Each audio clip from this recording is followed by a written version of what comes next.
In this video, I'll show you how to take payments for an appointment within the Faces app. To begin, select the appointment you would like to process a payment for. For example, I'll use the one displayed on my screen. Tap on that specific appointment and then click on Payment.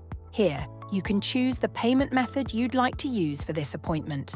In this example, I'll select cash and then click Continue to Payment.